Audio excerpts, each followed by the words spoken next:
सो आपके पास आपकी बुक में ये डायग्राम गिवन है इस क्वेश्चन का, क्वेश्चन नंबर 2 का ये डायग्राम गिवन है। सो अपने को सबसे पहले गिवन क्या है वो लिखते हैं। सो गिवन मेरे को यहां एक ही चीज है, सबसे पहले ABCD is a quadrilateral.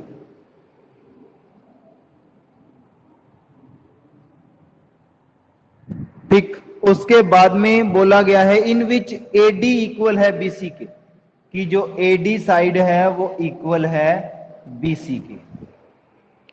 And उसके बाद में बोला गया कि एंगल DAB इक्वल है एंगल CBA की। मतलब एंगल DAB मतलब ये कंप्लीट एंगल किसके इक्वल है? एंगल CBA के, मतलब इस कंप्लीट एंगल के इक्वल है। एंड प्रूव दैट, अब यहां आपको 3 प्रोडक्ट्स प्रूव करने हैं। 3 टू प्रूव, तो 3 कौन कौन से प्रूव करने हैं? तो ध्यान से सुनना बेटा। सबसे पहली चीज जो आपको प्रूव करनी है वो आपको बताना है नंबर 1 पे कि ट्रायंगल ABD कॉन्गुरेंट है ट्रायंगल किसके? BAC के। फर्स्ट प्रोडक्ट आपको ये प्रूव करना है। एंड सेकंड आपको क्या करना है तो वो भी ध्यान से सुनिएगा अभी। BD इक्वल है AC के, BD इक्वल है AC के। अभी थर्ड नंबर पे जो आपको प्रूफ करना है वो क्या है? यहां 3 चीजें प्रूफ करनी है आपको। एंगल ABD इक्वल होना चाहिए एंगल BAC के। तो ये 3 प्रोडक्ट्स आपको यहां प्रूफ करने हैं। तो सबसे पहले मैं प्रूफ लिखता हूं, प्रूफ। सो सबसे पहले जो फर्स्ट नंबर पे मेरे को क्या करना है कि फर्स्ट नंबर की बात करता हूं, ट्राइंगल ABD एंड BAC। जब ये दोनों ट्राइंगल कॉन्ग्रुएंट करने हैं तो दैट मींस मेरे को ये दोनों ट्राइंगल यूज करने पड़ेंगे। In triangle ABD and triangle BAC। So diagram के अंदर देखते हैं कि ये दोनों ट्राइंगल कहां बनते हैं।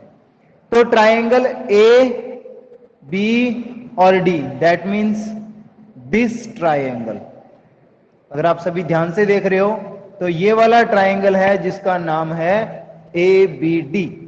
एंड सेकंड कौन सा है? BAC मतलब ये वाला। नॉर्मल से अगर बात की जाए तो एक ट्राइंगल तो इसका कौन सा है, मैं उधर वाली साइड में बना देता हूं। एक ट्राइंगल तो इसका इस वे में है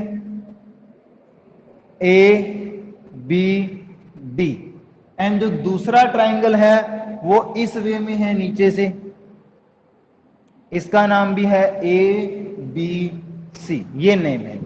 अभी देखो इसमें अपने पास सबसे पहले क्या गिवन है? क्वेश्चन में बोला गया है मेरे को कि एंगल A और B इक्वल है। सबसे पहले अपनी इसी चीज पे फोकस करते हैं कि एंगल A और B इक्वल है। एंगल ये वाला और ये वाला इक्वल है, तो आप लिख दोगे कि सर एंगल कौन सा? DAB इक्वल है एंगल CBA के। तो फर्स्ट थिंग तो आपको यही गिवन है। सेकंड आपके पास क्या गिवन है कि जो लाइन है ये वाली और ये वाली भी इक्वल है, तो AD इक्वल है BC के, ये भी गिवन है क्वेश्चन में।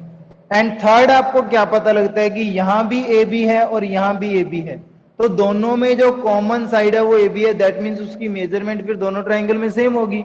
सो AB इक्वल्स टू AB क्या हो जाती है? Common line, common side. तो ये आपकी कॉमन साइड हो जाती है। तो ट्राइंगल आपका ट्राइंगल ABD कॉन्गुरेंट हो जाता है ट्राइंगल BAC बाय रूल। लिख दो, कौन से रूल से? This is a angle, this is a side and this is a side. अभी देखो ये भी साइड है, ये भी साइड है, ये भी साइड, ये भी साइड, इनके बिटवीन एंगल बनता है, तो बाय रूल SAS। ओके, तो ये दोनों कॉन्ग्रेंट हो जाते हैं। आफ्टर कॉन्ग्रेंट अपने को पता है इसका कि जो BD पार्ट है, ये वाली BD है, ये इक्वल होगी AC के।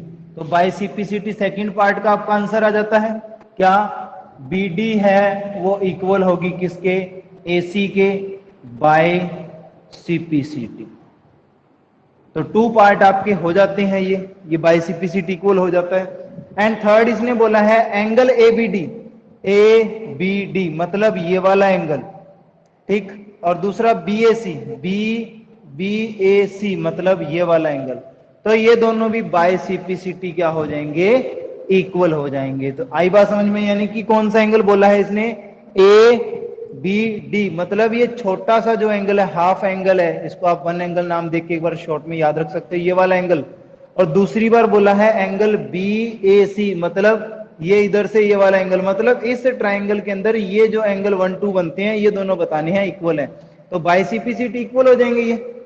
चलो पहले आप इतना जल्दी से इसका स्क्रीनशॉट लीजिए, फिर आगे मैं बताता हूं आपको, फिर इसको इरेज करके फिर आपको बताता हूं थर्ड पॉइंट।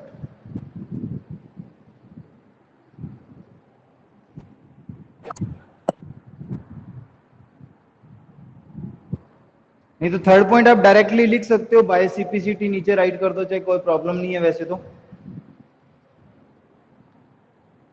नीचे लिखी तो थर्ड पॉइंट आ जाएगा बेटा, कंप्लीट हो ही जाएगा, फिर कर दो कंप्लीट। तो एंगल ABD इक्वल है किसके, एंगल BAC के बाय CPCT। ओके, तो ये आपका क्वेश्चन भी कंप्लीट हो जाता है। तो सिंपल सा क्वेश्चन था, कोई भी ज्यादा डिफिकल्ट क्वेश्चन नहीं है ये।